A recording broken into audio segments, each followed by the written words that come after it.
This episode is brought to you by Viticulture International Academy, the toughest Italian wine program. 1,000 candidates have produced 262 Italian wine ambassadors to date. Next courses in Hong Kong, Russia, New York, and Verona. Think you make the cut? Apply now at viticultureinternational.com.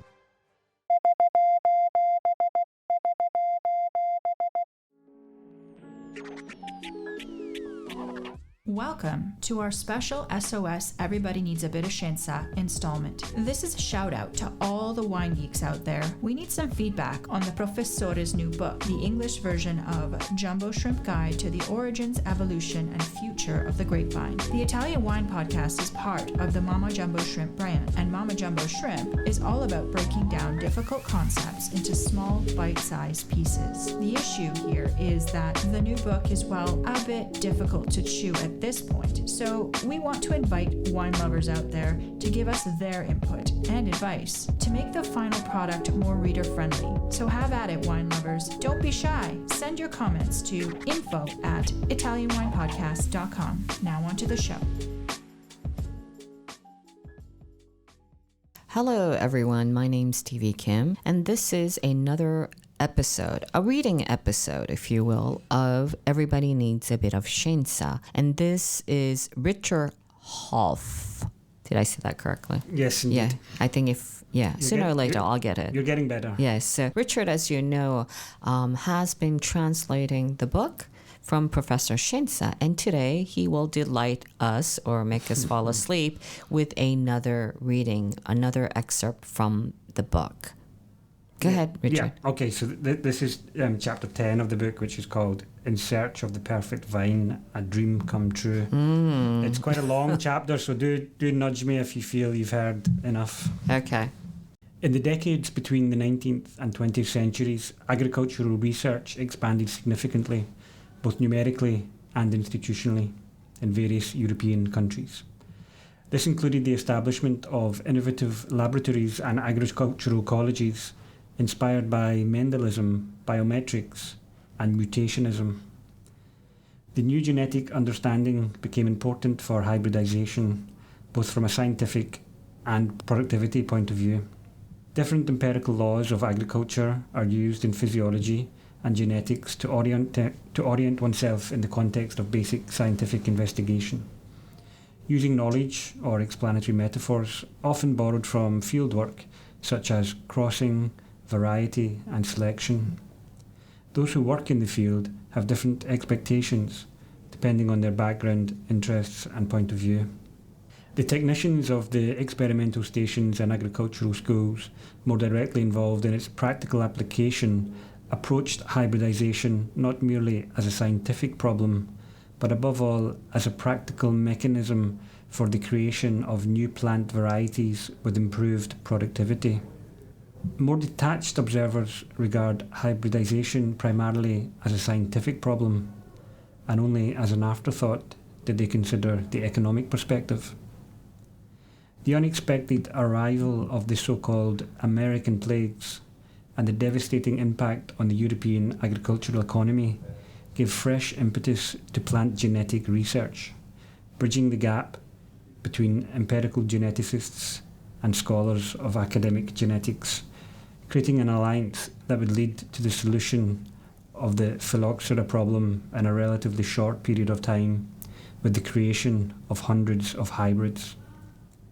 The agrarian crisis of this period also led to a radical shift in public intervention in agriculture. This was particularly apparent in the education sector, with the creation of the first schools of viticulture and enology in the 1870s. The transition from autonomous viticulture to a culture of exchange and commercialization was also realised, which made the birth of modern viticulture possible. The collaboration between the academic world and agricultural organisations, public administration, and large landowners in order to promote the dissemination of agricultural knowledge that flowed from the experimentation centres to farmers resulted in the creation of provincial agricultural institutes, which would play a fundamental role, especially in northern Italy, in the anti-phylloxera movement and in the transfer of agricultural innovations more generally, including the use of mineral fertilizers and education. Genetic innovation has always been received with great caution by European viticulture. Just remember the passionate debates conducted in France and Italy on grafting and hybrids between the 18th and 19th century. With the arrival of phylloxera in Europe, numerous researchers, especially French and German, the so-called Americanists, tried to combine resistance to aphid with other so-called American diseases. The first vines brought from America were some natural hybrids, which produced grapes with a distinctly foxy taste, not appreciated by the European consumer. In Mediterranean countries with strong cultural roots, these vines were considered a sort of unfair competition because they gave colder and less suitable areas of Europe a competitive advantage that was difficult to overcome. Toward the end of the 1930s, with Germany on the wave of its eugenic theories, which advocated the creation of the perfect man, an area of research in the agricultural field developed through genetic improvement techniques. These were the first practical applications of Darwin and Mendel's theories in the viticultural field. The arrival of American diseases was a formidable accelerator of research, and the Munchenberg Institute near Berlin, led by Bauer and Hausfeld, set itself the ambitious goal of creating the ideal vine. That phoenix vine that from the very first appearance of phylloxera in Europe represented the dream and the torment of hybridizers of all countries. Unlike France, which followed the classical path of the search for resistance through interspecific crossing, Germany, for ideological reasons, prohibited the use of vines with American blood in crossing with European vines, a ban falsely disguised as a health campaign.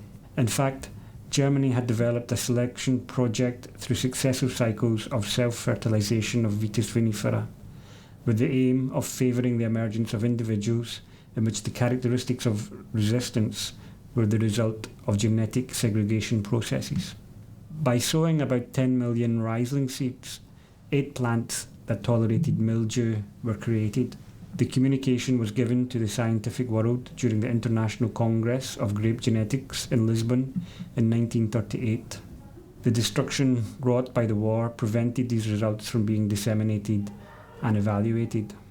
Less well known is that the use of the genetic improvement programs of Bauer and Hausfeld of vines from the German colonies in Azerbaijan and Georgia, which since the early 19th century had settled in Transcaucasia, giving rise to a flourishing viticulture, and which had enriched the botanical collections of Frederick William IV's Sanssouci in Potsdam since 1840. Among the vines bought by the young German Georgian ampelographer, there were some plants that showed a good tolerance to downy mildew and powdery mildew, and which were then used by the researchers to introduce resistance in German varieties. The results of these researches were presented for the first time at the International Viticulture Congress in Paris in 1937 and raised lively disputes on the part of French researchers, who refuted to the Germans the possibility of obtaining disease-resistant vines through crossing only European vines and subsequent self-fertilization.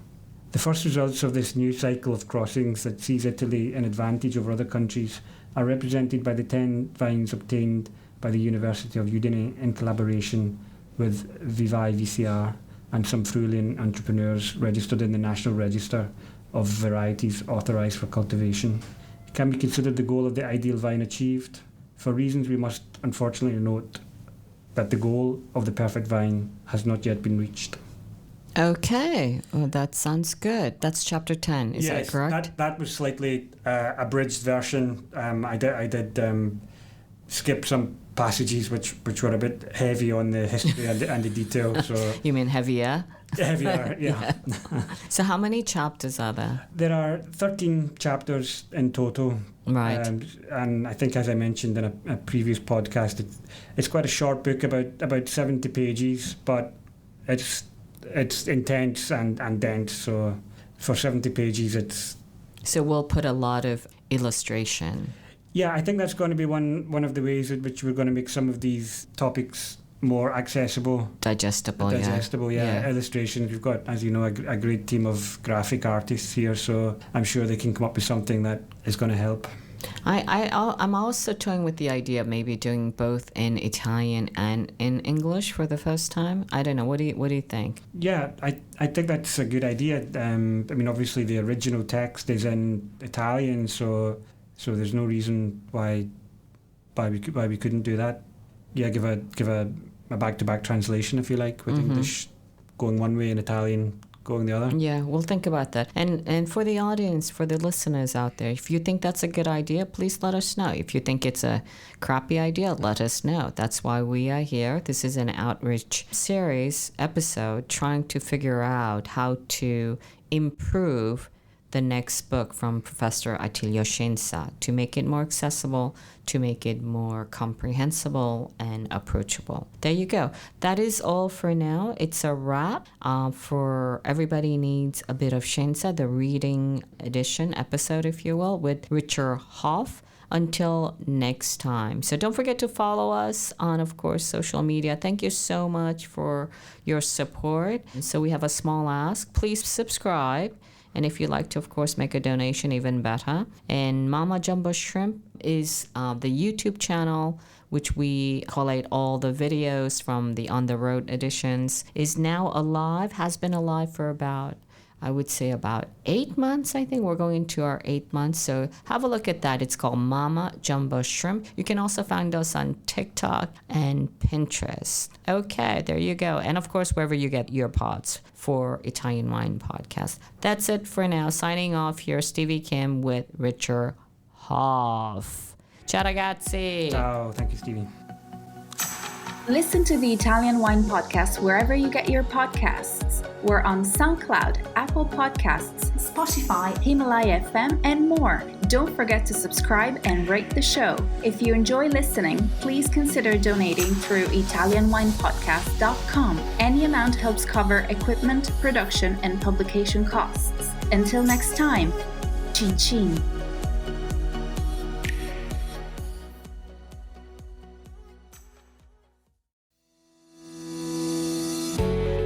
Hi guys, I'm Joy Livingston and I am the producer of the Italian Wine Podcast. Thank you for listening. We are the only wine podcast that has been doing a daily show since the pandemic began. This is a labor of love and we are committed to bringing you free content every day. Of course, this takes time and effort, not to mention the cost of equipment, production, and editing. We would be grateful for your donations, suggestions, requests, and ideas. For more information on how to get in touch, go to ItalianWinePodcast.com.